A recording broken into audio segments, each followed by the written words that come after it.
Okay, roll call for Senate Revenue. Senator Case. Present. Senator French. Here. Senator Ide. Here. Senator Pappas. Here. Chairman McEwen. Here. All present, Mr. Chairman. First item is House Bill 38, ad valorem taxation payment and credit penalties. Start with the department, if you will.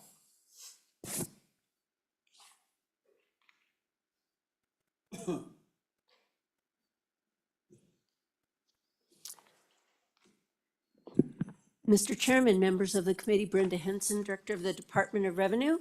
Thank you for the opportunity to speak today. I think we'll be chatting a little bit on all three of these bills.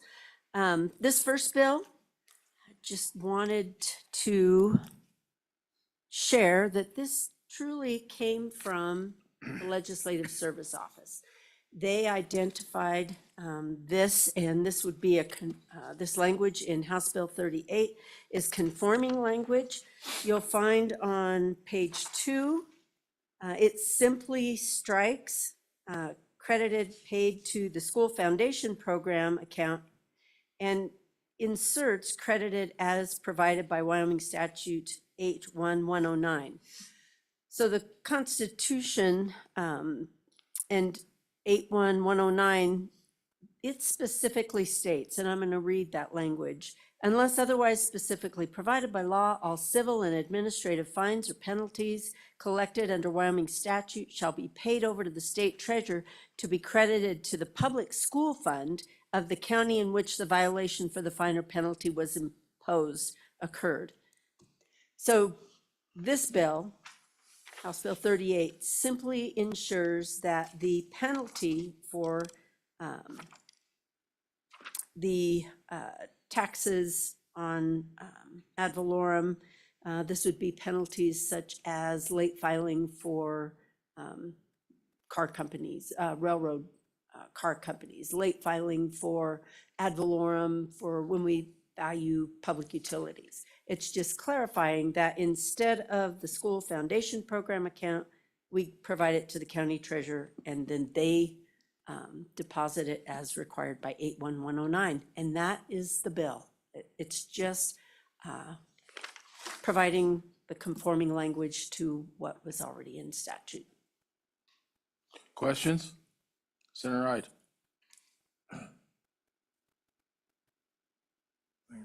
Thank you, Mr. Chairman, Director. So those funds go to the treasurer, and then do they stay with the schools at that point, or do they go to the general fund or LISRA? What happens to those penalty fees? Thank you, Mr. Chairman. Mr. Chairman, Senator Ide, so the state treasurer's office will credit it to the public school fund of the county where the penalty occurred. And that's a normal thing that they do, because this is not just our agency, these are all agencies. So, but what we had been doing pursuant the statute is we had been depositing those penalties into the school foundation account. And that was not appropriate, and that was recognized by the Legislative Service Office. Well, thank you, Director. That's it. Any other comments, testimony? Anybody online? Well, we'll close public comment on this. bill. Second.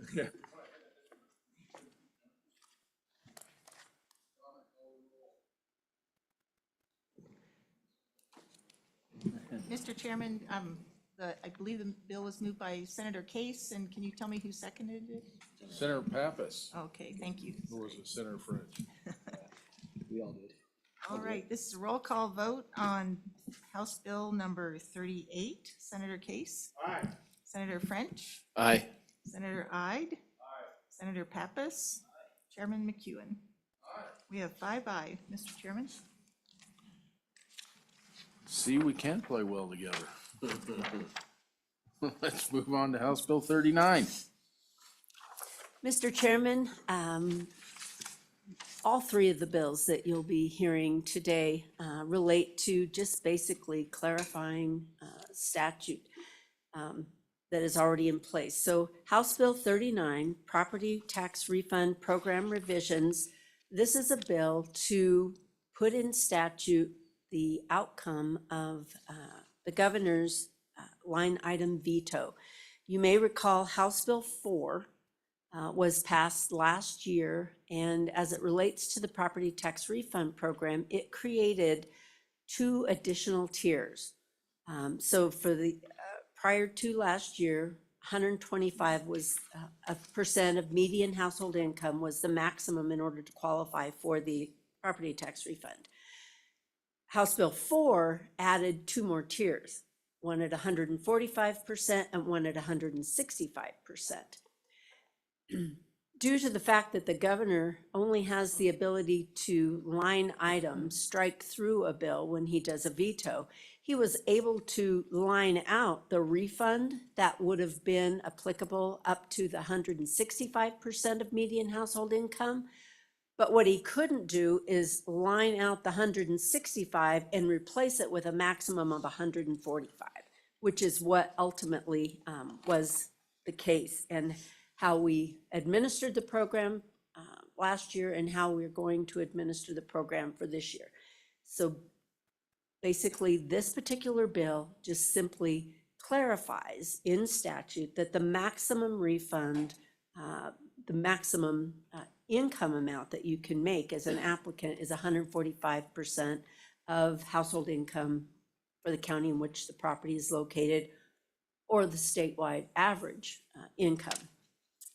And that's basically the bill. I did take the opportunity, because of the timing that we're in, I did have some handouts that I provided to you to give you an overview of the program from 2022 to 2023. And then also we can discuss where we're at for 2024 refunds. But first, I want to see if you have any questions related specifically to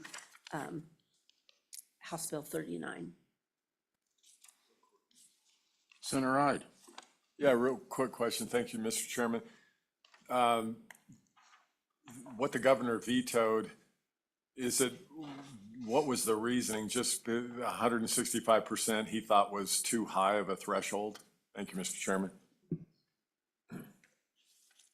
Mr. Chairman, I do have the governor's veto message here. It's 3 paragraphs long, but one of the paragraphs, the bill that came to my desk starts to move beyond the goal of targeted tax relief. He believed extending it to 165% really is not focused on the lower income families. He also states in here that with the interplay with the other bills that were going through the sessions and those that he signed, he felt that it was appropriate to stop this at 145.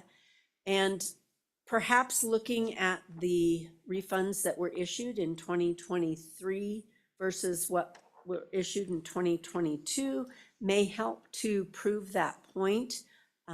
So Senator Ide, if you look at this handout in 2023, we broke it out so that you could see the number of refunds and the amount of the refunds for those folks that met the median income criteria at 125%.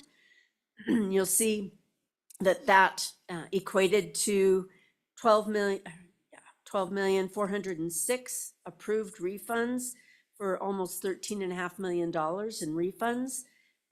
As we go on to the next column that provides the refund at the 145%. So those refunds were reduced by 35%, or the refund itself was 65% of what it would have been had they qualified at the 125%. But you'll see those numbers dropped significantly. We ended up approving 1,079 applications and only refunded $790,000 in checks, refunds. So you may wonder why. We added more people. We added this other tier.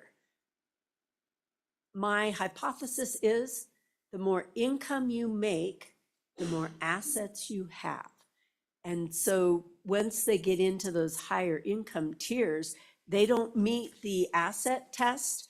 And I'll turn your attention to this pamphlet. This is the 2024, hot off the presses, just printed these this morning, having the new numbers. But you'll notice in the middle, it speaks to the asset test. And for 2024, your total personal assets cannot exceed 163,019 per adult household member. So in other words, bank accounts, other real estate you may own, investments cannot exceed that 163,000. However, you don't have to include your home that you're getting the refund on, nor a vehicle for each household member, or any retirement accounts. My hypothesis is as you get into those higher income, they can't meet this asset test, and so they're not applying. And so I think that somewhat the number of applicants that we received last year at that 145% really kind of proves the governor's point that that 165% maybe was a little far for the program. I hope that answers your question. Any other questions? And Mr. Chairman, on the second and third pages of the document that I've provided, kind of gives you an idea where our income numbers have gone. This particular page shows the 2023 median incomes for each county across the state, and then the 2024 is indicated. And then I've calculated the difference. So you'll actually see that some of the some of the counties, there were 6 where the median household income numbers actually went down from 23 to 24. So that's interesting. The overall statewide median, and why I've highlighted some of those in yellow, the way the statute reads is it's your median household income unless the income for your county is less than the statewide average. So our statewide average median income is $75,780 for 2024. Then when you apply the 125%, that means to get 100% of what's eligible for this refund, you can make up to $94,725 if you're one of the counties that is your median income is less than that amount. Or as you can see, there are some counties, you've got Campbell County, you can make up to $114,775. Teton County, that number is $165,913. And then as we progress over further to the right, you'll see that 145% of median household income. And what that allows is, again, a reduced refund if you qualify of only 65% of what you would have received if your income was less than the 125%. The last page is simply providing you with the median residential property tax bill, because this law requires that the refund cannot be, it's more than the median residential property tax bill in the county where your property is located. So you can qualify for 75% of your property tax bill up to 1/2 of the median in any county. So as you look down through, there were actually 4 counties where in 2024, the median residential tax bill was less than it was in 2023. Part of that, I absolutely believe, is because of the 4% cap that was placed on properties for 2024. But that being said, it just gives you a little bit of an idea that basically we were not seeing the large percentage increases that we had seen both in 2022 and 2023. Things have leveled out in 2024. So with that, Mr. Chairman, that is all the information that I had to provide on the property tax refund program. I'd be remiss, I wanted to introduce Christy Urich.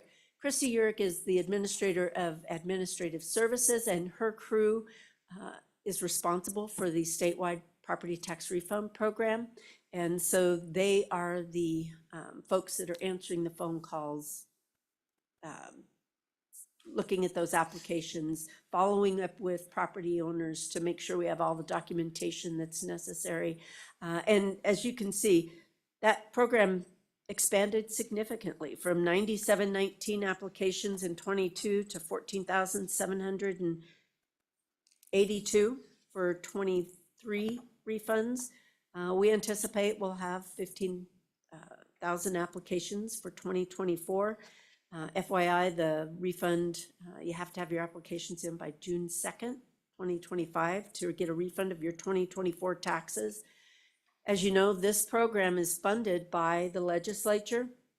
We received $20 million in this biennium's budget, but because we spent a total of $14,269,000 just for 2023 refunds, we had asked for a supplemental budget request of $10,500,000, and so far that's in the budget, but that's to ensure that we have enough money for 2024 refunds. We had about $5.7 million left out of the original 20 million, and then now with the supplemental, that'll give us a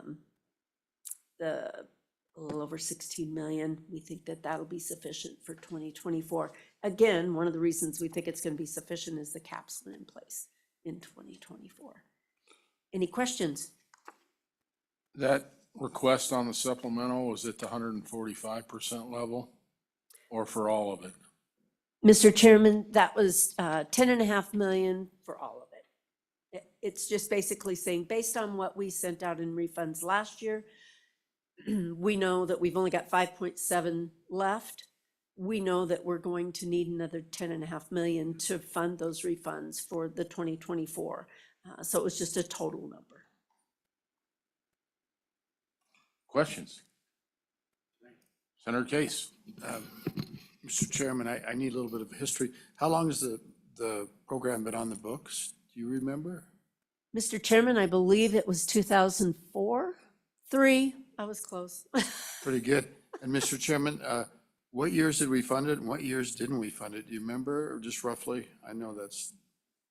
Of recent, I know Christy can provide, I know we didn't fund in 2020, Right. 2017. That's it. Okay. Thank you. But keeping in mind, the program provided only a 50% refund historically, and the income criteria was at the 50% of 100% of. And so we didn't have as many, and I'd be happy to share with the committee those old numbers related to how many refunds that we processed and what those refund amounts were, because the program changed significantly in 2022 and again in 2023. And Mr. Chairman, so we had it on the books for a long time, but it really wasn't used very much. And then we revised the program and provided money in 2022, and then there was a lot of interest.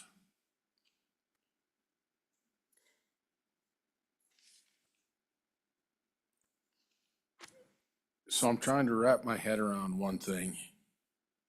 If we don't pass this bill, what happens? Mr. Chairman, we'll administer it just like we did last year. The confusion only happens for the person that goes to the Green Books and sees that in one section it says that I can qualify up to 165%, but then when they go to the refund portion of the Green Books, it only provides a refund of up to the 145. We'll administer it exactly the same. And most of your property owners are getting their information from us via a pamphlet or our website. You can apply for this online. So nothing changes in how we administer it. It just provides clarity for those folks that are reading the Green Books.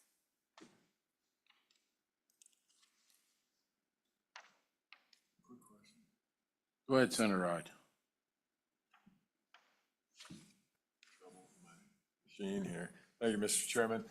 So if you didn't get the additional appropriation, is it sort of first come, first serve, and then when you run out, you tell everybody there's no money left for refunds? Thank you, Mr. Chairman. So, Mr. Chairman, Senator Ide, There's no guidance within the statute as to what we should do. There's been discussion, should we prorate? If we've only got $5.7 million left, do we wait until we get all 15,000 applications, determine what we should have sent them, and then see what we have in our bucket of money and prorate it? But if you're going to do that, it makes a lot more sense to just reduce the amount of that benefit. And so, like I said, I certainly would be hesitant to do a first come, first serve and then tell the rest we've run out of money. So And- we're currently prorating if we get in that situation. If the appropriation, if the 10.5 million does not go into effect, we're gonna have to hold everything but I haven't heard that there's any concerns with that. This is the only program that is income asset tested of all the property tax relief that is in place today. And so we would hope that the legislature, if they want the funding or they want the program on the books, that they would fund the program. If we get into a situation where it's on the books and it's not funded, for example, we did have a situation where we had a little bit of money left over that we could have used for tax year 2020. But it was decided that we wouldn't allow any because it wasn't enough to fund. It would have been very few refunds. So the program was just not funded in 2020 at all. And that it's better to approach it in that manner than it is to send a few checks and no one else. One last question. Like I've told everybody, I'm not always the sharpest tool in the shed. But it seems to me from what I heard, if we pass the bill, you will perform exactly as you did last year. If we don't pass the bill, you'll perform exactly as you did last year.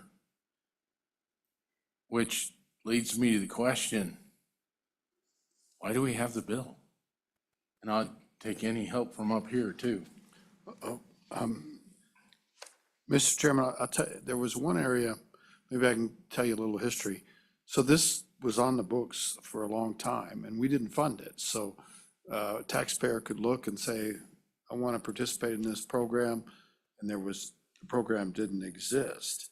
And this is kind of the same thing. There's a disconnect between what the books say. So a taxpayer could argue that it should be up to 165, but obviously it's not going to be. It's fund available. But I'm always believed that the green books should say what's legal. And what we set the policy in the green books, and if we leave it out of whack, we're not doing our job. But in effect, you are right. It won't change the bottom line at the door because most of this is through our people in this pamphlet and our county assessors assist people to go to the Department of Revenue. This lady does the best job in the world and we've stood this program back up. It'll probably be fine, but there will be that disconnect. And on the other hand, to look at it, we can fix the disconnect real easy. It's a white bill. There's no money. It just cleans things up and it's more consistent. Mr. Chairman, as I stated, it's just conforming language.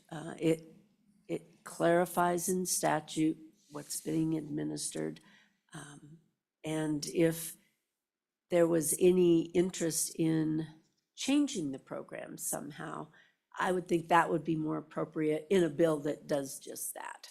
This one, just make sure that the statute is, we've already struck the language in the statute that says that there's no refund for anything above 145% income.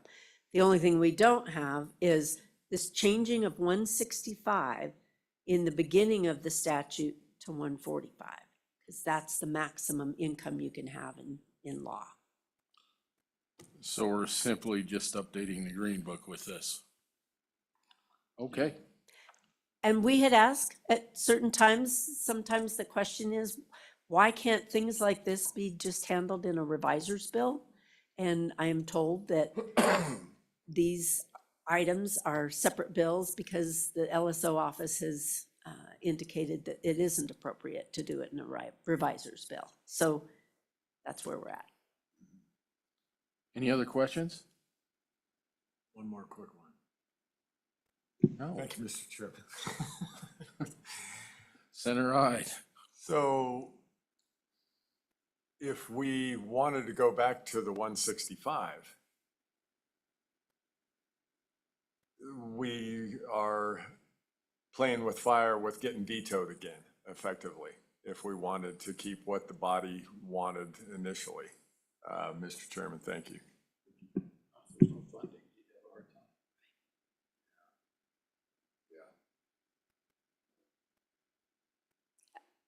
I also think it might get out of the catch title. Maybe not.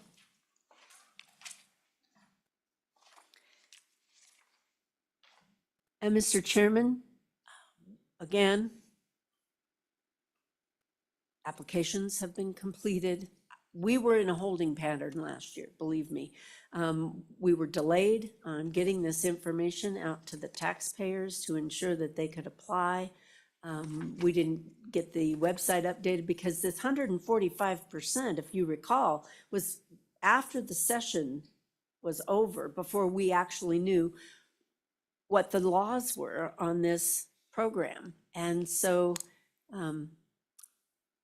don't take this the wrong way, but we have spent a great deal of time. Anytime you change those numbers, emergency rule. I have to promulgate emergency rules, and we've done it the last 2 years. We could do it again. But anytime you change the criteria, we have to promulgate new rules. Chapter 19 for the Department of Revenue, we have to redo our pamphlets, we have to redo the applications. There's a lot that goes behind that. We've got this online program where property owners can apply. I would just, if we're going to go down the path, I would respectfully ask the legislature to make it applicable for the following year so that we're not rushed on current year for the taxpayers of Wyoming.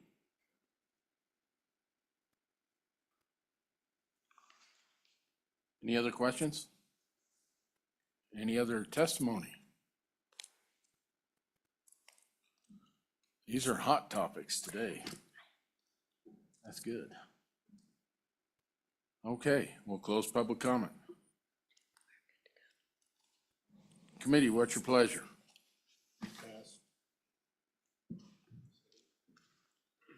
It's been moved by Senator Case, seconded by Senator Pappas. Discussion?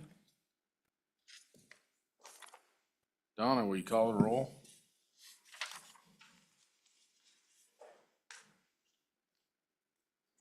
Roll call vote on House Bill 39. Senator Case?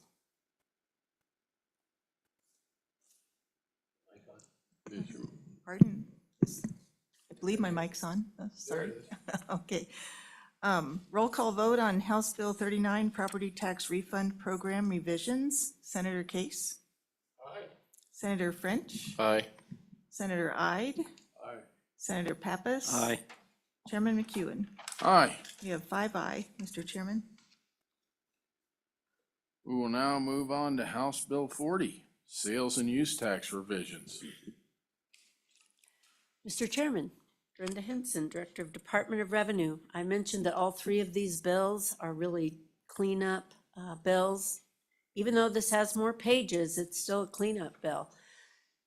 So some of the history behind House Bill 40, we spent a couple interims talking about how can we create efficiencies for the vendors that report sales and use tax across the state. Basically, the interim revenue committee asked the Department of Revenue, what are the questions that you receive the most from vendors? Where's the confusion? What needs to be clarified? And the result of that was last year's House Bill 197. The language that you see in House Bill 40 is the exact Every word of it is the exact same language that was in House Bill 197. But what happened is in Title 39, we've got Chapter 15 is our sales tax statutes, and Chapter 16 are our use tax statutes. What 197 failed to do last year is make the same identical changes in 16 that it did in 15. So what that means is this language is already in our sales tax statutes, every page of it. We're just simply making sure that our use tax statutes follow along with the same language, and that law went into effect July 1, 2024. So with that being said, we have been administering use tax similarly, just like was passed in House Bill 197. But the books really need to be cleaned up. And you'll find that one of the interim topics that we've discussed and I will be submitting is the possibility of combining Chapter 15 and 16 into one chapter so that this does not happen in the future. Most of the language in those chapters are the same. Yes, there are a few items for use tax that are a little different, but we can incorporate those in 15 as well. But that's a topic for another day. But what this bill does is simply put the same language in our use statute that we have in our sales tax statute. I know that some of the committee members may not recall that House Bill 197. If you wish that I go through each section, I would be happy to. But just know if we were to change anything here, now we've got to go into the sales tax statutes and make similar amendments. And I'll do whatever you prefer, Mr. Chairman. Questions?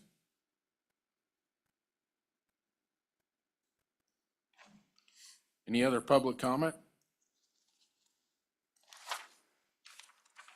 I think we'll close public comment. Tough day.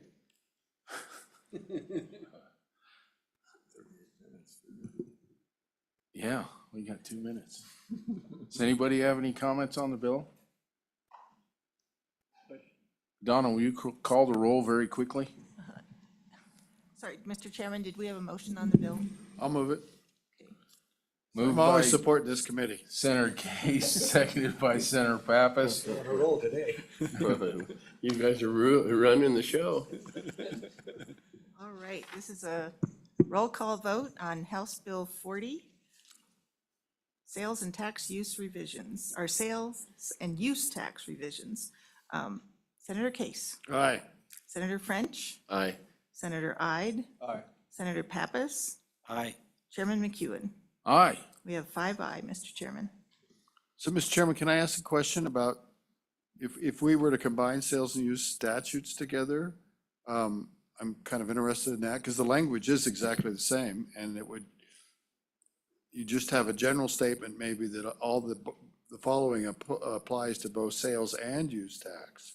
We shorten the green books, we make it less confusing for taxpayers. Would that be an interim project? Is that your idea? Cool, good job. Any questions? We'll adjourn this committee meeting. Safe travels, everybody. Tied you.